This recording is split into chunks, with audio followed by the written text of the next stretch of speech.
We once imagined a future, a promising and prosperous future.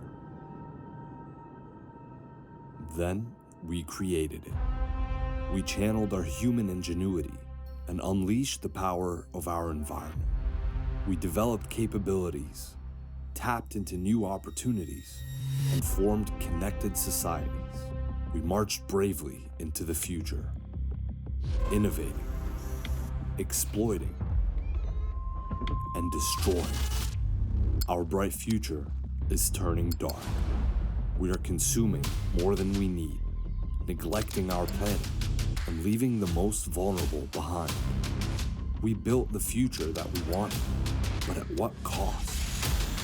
It's time to reset our priorities.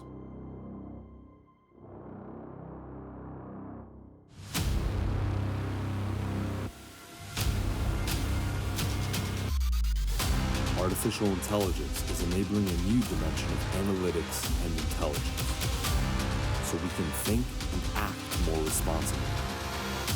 Hyperconnectivity enabled by 5G is making our world more efficient, optimizing energy and generating less waste.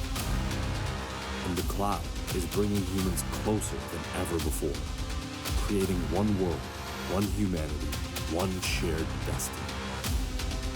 Industry must adopt the new bottom line to carry forward a more inclusive, responsible, and sustainable future. The time has come. Here, now, today, to rewire our societies and repurpose digitalization for prosperity. Welcome to the 4th edition of the Global Manufacturing and Industrialization Summit. The future starts here.